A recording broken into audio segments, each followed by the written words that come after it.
Welcome to the Hollywood in Toto podcast, the right take on entertainment. The HiT cast offers a weekly look at Hollywood from a conservative point of view. Sick of media bias infecting Hollywood headlines? Tired of stars insulting your views? HiT has your back. Now, here's your host, Christian Toto. Welcome to episode 108 of the Hollywood in Toto podcast, the right take on entertainment. This week we're speaking with director Andrew Herwitz. He's the mind behind a great new short film, Katie Cruel, and he's a byproduct of an important film program that supports pro-liberty content. Boy, do we need that. This week's show is sponsored by Speakeasy Ideas. Now here's a message for homeschooling families from Dr. Thomas Kranowiter, the president of Speakeasy Ideas. You know, freedom is never more than one generation away from being lost, depending largely on how free citizens educate their kids. And while we have no shortage of problems in the world today, the future is brighter and more hopeful due to the good work to which you've dedicated yourself, teaching your children. Speakeasy Ideas wants to be your partner for homeschool civic education. It's why we've introduced a new online civics class titled The Political Science of the American Founding. This course will help your student become prepared for the rights and duties of being a citizen by learning the political science behind the great American experiment in constitutional self-government. The Political Science of the American Founding is the result of my scholarly research and writing combined with years of experience teaching American government at Claremont McKenna College, Hillsdale College, and George Mason University. The materials in the course have been selected, arranged, and packaged to supplement all kinds of curricula. You can easily modify these materials to be used for many learning levels, from young students to high schoolers. To learn more about the new online civics class for homeschoolers, I invite you to go to speakeasyideas.com/homeschool. That's speakeasyideas.com/homeschool. Congratulations to you and your homeschooling children, and thanks again for your good work and your interest in a sound civic education. Well, the 2008 Oscar season is over at last, and for me that means all those free copies of The Hollywood Reporter dry up until November or so. But more importantly, I wanted to take the moment here and say, hey, what did we learn about the Oscars from Sunday's ceremony? Here we go. For starters, say goodbye to Oscar hosts. No hosts, no problem, right? Well, the ratings did perk up a bit. It's only the second worst showing of all time for an Oscars presentation. I guess if you go from awful to dreadful, that's not so bad. And also, no one rioted the following day because of a joke that was not proper, that was too problematic. Nothing like that happened. And the message for Hollywood is clear. You don't need a host. Except you do. A good host, let alone a great host, makes the show better. It's just that the PC police won't let the best ones take the gig, and everyone else apparently can't pass the vetting process. Number 2, the era of the movie star, yeah, it's done. They threw an Oscar party and didn't invite Denzel or Meryl, Clooney or Pitt. No Angelina Jolie, no Sandra Bullock, not even a Cate Blanchett. Of course there was no Jack sighting. How can you have an Oscars without Jack Nicholson? Why? What happened? Well, one of two solutions here. Either the producers didn't even check out these people and say, hey, you want to come join the show? Or they did and they got a big, no thanks, I'm busy, back from their respective stars. Either way, it's a clear sign that Hollywood is all about brands these days, and remakes and reboots and sequels and extensions, not acting superstars. And finally, Spike Lee once again proves that Trump derangement syndrome is alive and well. You know, the director's been waiting for his Oscar moment forever. He thought he was shafted from not getting nominated by Do the Right Thing, and he was right. It's a great movie, and it stood the test of time. But when his moment finally came for co-writing BlacKkKlansman, what did he do? Well, he looked awkward, he stumbled, he bumbled, he took a yellow piece of paper out from his pocket, and then he read this rambling, incoherent screed about politics, about America's evils, and of course, about Donald Trump. How sad. Here's a grown man who's whining and crying like he's a 17-year-old on his first activist moment. Come on. What makes me sad for Spike Lee is that you know he's going to look back in 5 or 10 years, at least I think he'll look back in 5 or 10 years and say, you know what, I don't think I handled that moment quite properly. It hasn't aged well. I could have said a million different things. I could have thanked for all the people who made my career possible. I could have talked to my co-writers and say thank you for collaborating with me. I could have thanked the people who were in the movie itself, the one you're being honored for. Instead, he made a stupid, selfish speech that I read, and it sounded like he scribbled it the night before, or maybe even seconds before, at his table waiting for the announcements to be read. It's just kind of sad. So what else did we learn? Well, the show's still too long. It was shorter, but too long again. And that Oscar magic is really dwindling. You don't get much of it these days. Of course, the Bradley Cooper, Lady Gaga song was it on steroids. A great moment, a great song, great performances. It had that Oscar magic, that crackle in the air. You just don't get it that much anymore, in part because the show is so safe, so streamlined, so unwilling to take a chance. We've also learned that you never can have a ceremony like the Oscars that's woke enough. There was diversity all over the place. The speakers, the winners, people of color were everywhere, women were everywhere, and cool. But guess what? Everyone's up in arms because the movie that wasn't quite woke enough, Green Book, won Best Picture. Is anyone besides Hollywood's inner circle eager for the 2020 Oscar ceremony? I doubt it. You're listening to my daddy's podcast. He still sleeps with the nightlight on. Now here's the hit tweet of the week.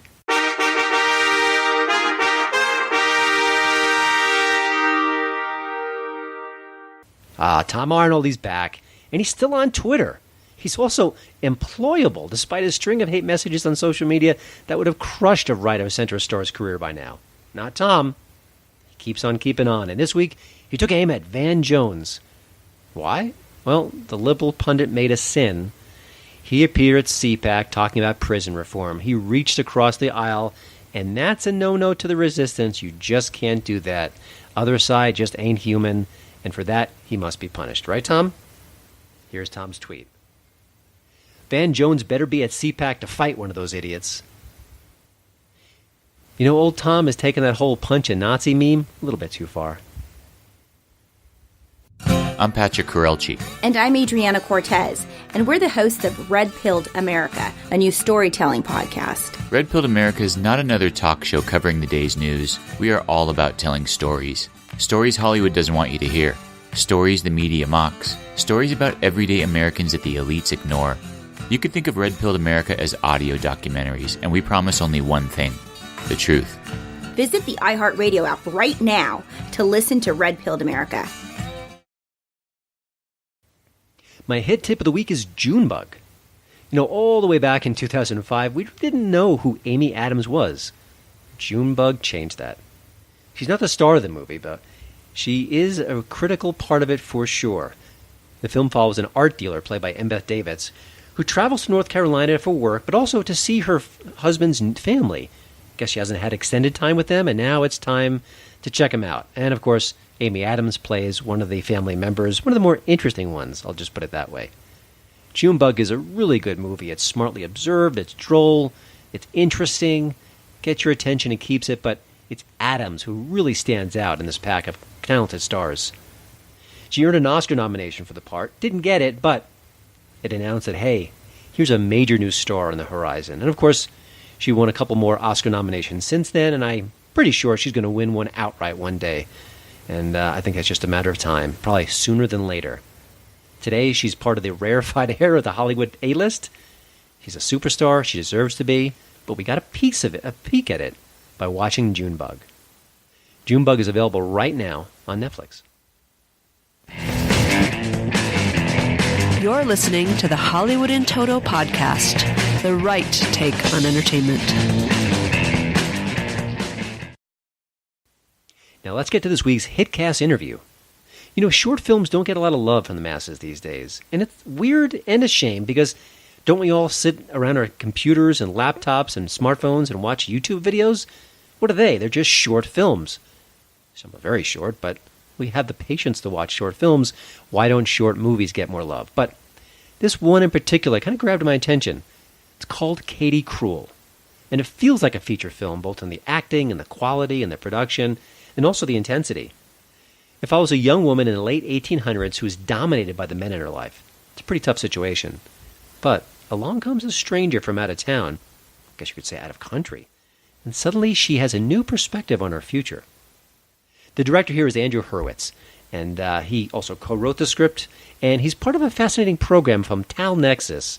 They offer a lot of interesting training programs for freedom-loving filmmakers, mentorship, supplies, funding, a variety of ways to help young filmmakers find their voice. And again, liberty is the focus of their storytelling, and boy, is that important. So, invited Andrew on the HiTcast. He talks a little bit about KD Cruel, about the program itself, and also about his upcoming feature film, Sugartown, coming out later this year. Here's my chat with director Andrew Herwitz. Well, Andrew, thanks for joining the show. And I'd read a little bit about your background, and that it sounded like you didn't have a traditional film school experience, that you kind of were self-taught. Is that true? Or maybe you can kind of expand on that for me and tell us what happened. Yeah. Well, first of all, thank you for having me. Sure. I didn't go to film school. But I definitely studied filmmaking and in many other ways put together an education. For me, it was mostly working on sets and being in it and around it as much as possible.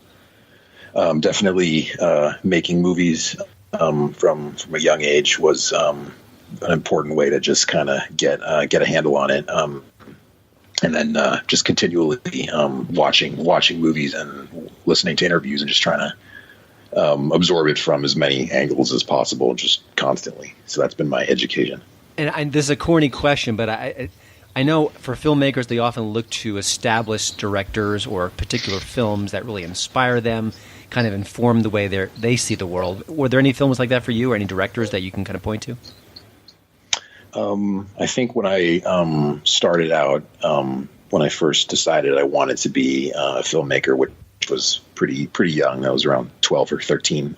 It was initially a movie I saw, The Conformist, by Bernardo Bertolucci, which I saw when I was 13, and just kind of overwhelmed me and blew me away, and was just something that completely kind of took over my brain. And then at the start, definitely Stanley Kubrick was the first director that really kind of filled my head and sort of pointed me in the direction I wanted to start to go on. And then over time, just a bunch of directors, a lot of great American directors from the 70s, a lot of European filmmakers. I watched a lot of movies and have, at this point, just a ton of filmmakers that inspire me. I like your story, and I think I don't want to diminish film school. It's obviously important, but at the same time, I think there are ways around it, especially with technology today. Were there any things you've leaned on from a technological point of view that really helped you out as a young filmmaker as you were kind of finding your voice? Because I know for me, I never studied being an entrepreneur, but I've kind of had to educate myself, and I've listened to about 1 million podcasts, and I've read books, and I kind of went around the school circuit to kind of get where I am. From your perspective, were there any technologies, software programs, anything that kind of you can point to and say, hey, this was sort of part of my learning process? Yeah, I mean, just cheap and available cameras. I remember just as a little kid having a HiT camera. I don't know if you remember those old kind of tape video cameras. Having that as a child, then my old Panasonic DVX.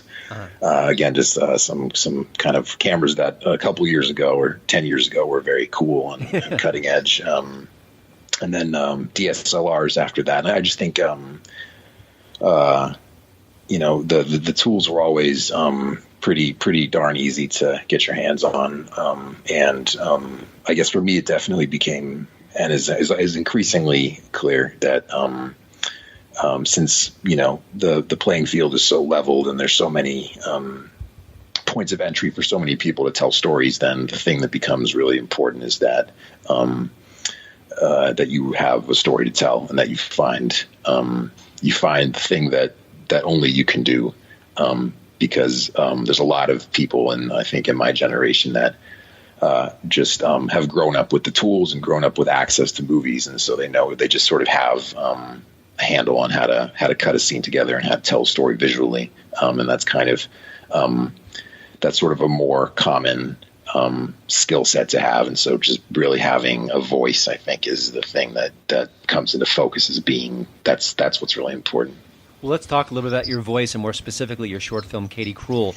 I think it's about 12 or so minutes long, but it's got, I don't want to say it packs a punch, it packs a series of punches. Talk a little bit about the inspiration, then we'll kind of dig deeper into the story.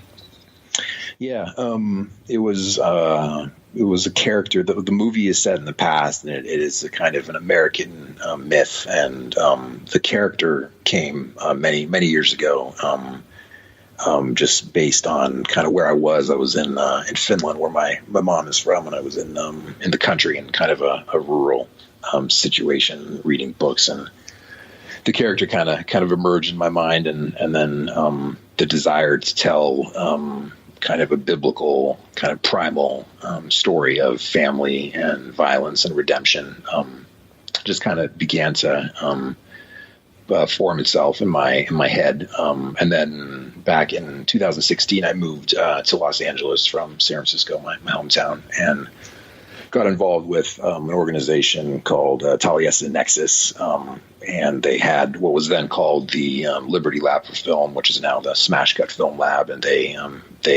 it's a grant and kind of incubator program for short films that explore liberty. And my movie got kind of in their pipeline, and then in the process of developing it with them, they had the idea that we could take this character in this world that I had come up with and give it kind of a bigger historical resonance, and take this character, Katie, and imagine her as Lady Liberty, as the inspiration for the Statue of Liberty, and give it that historical component and that kind of direct connection to American history. And we went from there and went on the journey of putting that movie together.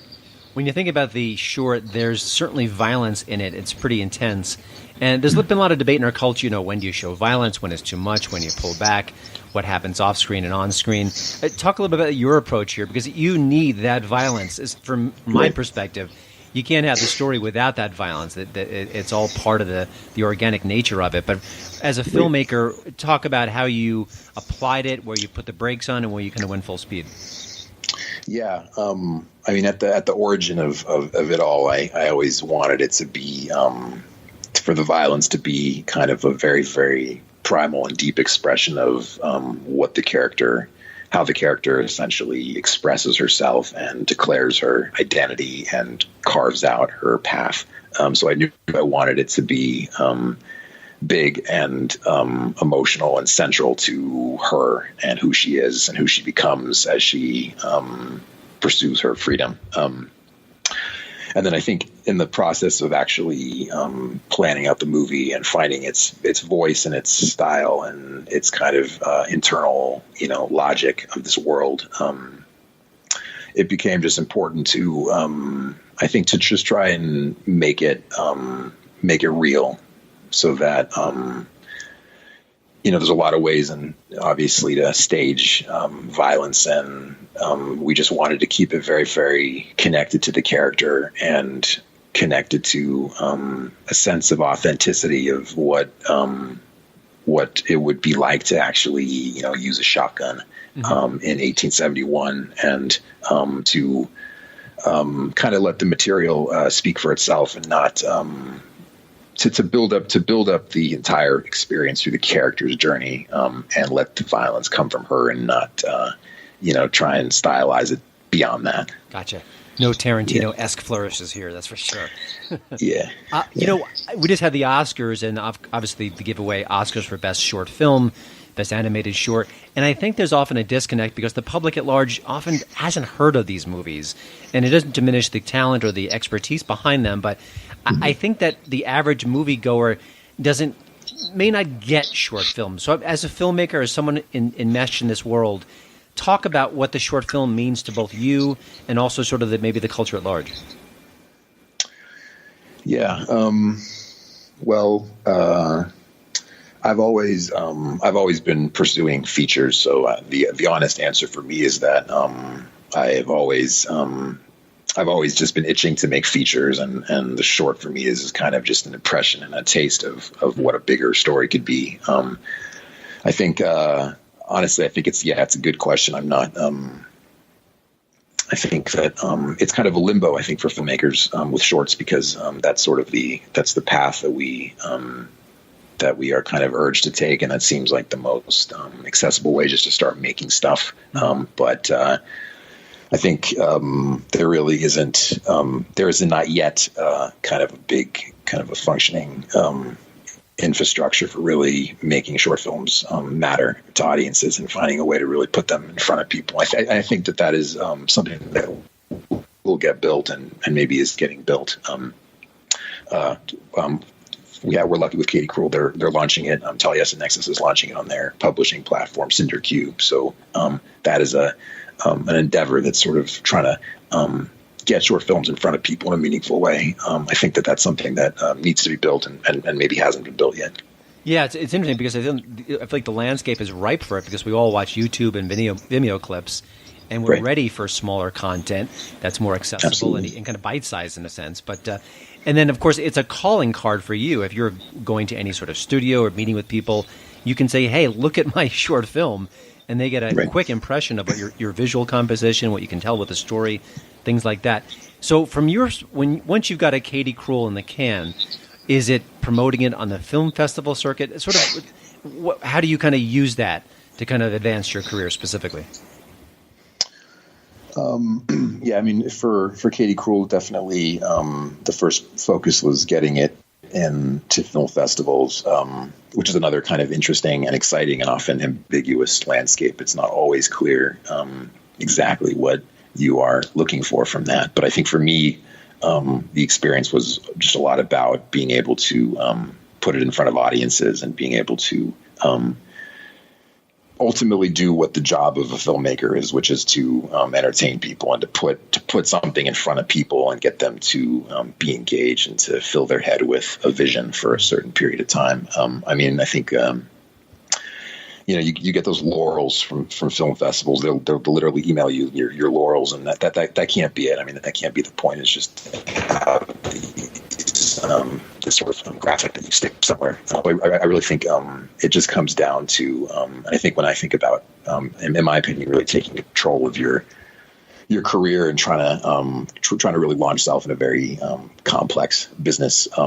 For me, it's useful to just remember that it really boils down to putting your work in front of people and inspiring them. Gotcha.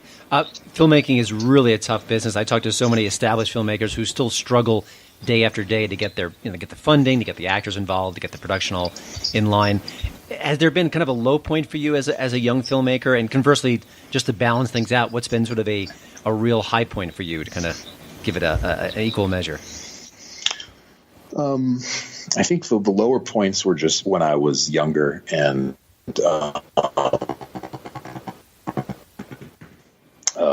confidence was lower, and the process of having a career and sustaining this seemed somehow more delusional and impossible when I was younger. And I think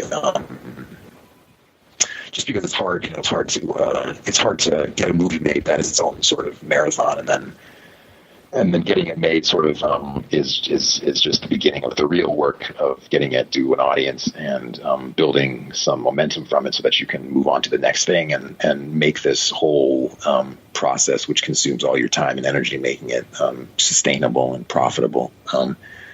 And for me, the high point, I would say that I'm sort of in the midst of realizing the high point, because this is all a big ongoing journey as a filmmaker. But for me, it's really just kind of clearing the clutter of the mental clutter of thinking about doing this work. And I think the very, very, very mixed and often misleading signals you get from the kind of quote unquote industry itself, because often it's just this looming idea. It's not always this thing that is real. It's sort of more this kind of perception that you carry around. I think that for me, it's been very, very inspiring in my path to be able to just clear the clutter and focus on doing the work and on digging deep into myself and into my collaborations to just really, really put out the best possible work that I can and follow that to the end and really just not be distracted from that singular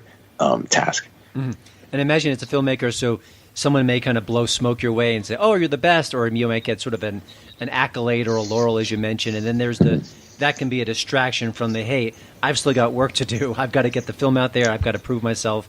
I've got to improve as a filmmaker. Is that sort of part of what we're talking about? Yeah, I mean, I would love for people to tell me I'm the best. That would be that's always nice to get. Yeah, I think that the reward and the joy and the point of doing this is the process. And the more that your focus is on being a storyteller and less on arriving at some destination in your career, I think that the more that you give up on the kind of idea of being something or arriving somewhere, the more that you can just tell stories and expand into that. And I think for me, a lot of the best filmmakers and the ones who have the most interesting and dynamic careers, Ridley Scott or Clint Eastwood come to mind as good examples. These are filmmakers that are looking into the future constantly, and they're not they're never settling into some kind of satisfaction with what they have done or what they how they're seen. They are living for the next project. And I think that's the sweet spot. Yeah, seemed to work out for Clint and Ridley, that's for sure. Talk briefly about the Tal Nexus experience, the film lab, and how did it help you? What did it offer to you? For other filmmakers who might be curious about it. It sounds interesting. I'm just sort of getting to know that organization myself, but I just thought you could maybe shed a unique light in it because you've gone through it. Yeah, well, I think first and foremost, it's a network. It is a community of storytellers, of members of the industry, of other filmmakers, kind of nurturing their careers and their projects along. The two main components. The first is that it is a grant, or the Smash Cut Lab is a granted program that gives you the support to make your movie. It's a network of connections and resources, and then it's kind of like an incubator in that you're paired with mentors, and you go through a process of presenting your ideas, pitching them essentially to a group of industry writers, directors, and then we were lucky enough, we got to work with Paul Gay, screenwriter, wrote Liar Liar. Mm-hmm. So we worked with Paul for a while, and then we worked with Warren Lewis, who, speaking of Ridley Scott, he wrote Black Rain with Michael Douglas. So we got to work with Warren, and these were screenwriters who gave us one-on-one time. And by us, I mean me and Sylvia, my co-writer and co-producer. We got to just workshop our writing with them, and to really fine-tune the scripts, and then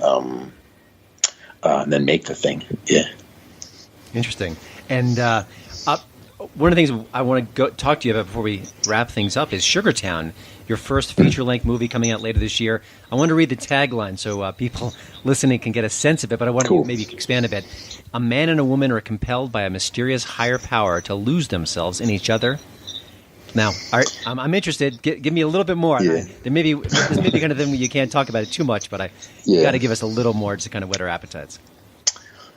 Well, it's a movie I'm incredibly excited about, and me and my team, we put a lot into bringing this thing together. Essentially, it is a movie about the future and about our relationship with technologies that are limitless, that dwarf us. That basically two people are pawns in a kind of larger scheme of reality and technology, which controls them and puts them on increasingly psychedelic paths. So it's a love story about the future, and that's what's coming up, and it's very dear to me, and I'm very excited to get that out to the world. Yeah, sounds ambitious too. Hardly a fluffy rom-com to kick off your film career, but before I let you go, any other sort of snippets or visions or projects you're working on now that you'd like to tackle, genres that you haven't done yet? What's sort of the next 2 years look like for you once Sugartown is in theaters? Yeah, I'm writing another feature now. another. It's a science fiction film about a woman whose identity has been erased, who seeks out her the truth of who she is and her role in the destiny of humankind. I'm basically I'm really gearing up just to tell big, ambitious stories. And as a filmmaker, I just like kind of, as I mentioned before, just the more that I work and the more I'm doing it, the more that I want to do it, and the more that I just feel very grateful to be able to devote my life to telling big stories. So that's the track that I'm on. Yeah, sounds like you've hit that sweet spot. So we'll look forward to that movie and more projects. Thanks again, Andrew, for joining the HitCast. You can see Andrew's really excellent film, Katie Cruel, right now on Vimeo, or you can go to andrewherwitz.com. There'll be links to all of this on the show notes page. And then, of course, check out Sugartown coming out later this year. Andrew, thanks so much for your time, and looking forward to the next stages in your career. Thanks, Christian. I appreciate it. Well, thanks again for listening. Don't forget to check out HollywoodandToto.com for both the show notes and, of course, the latest entertainment news. Please follow me at Twitter at HollywoodandToto. And we'd love it if you leave a podcast review over at iTunes. See you next week.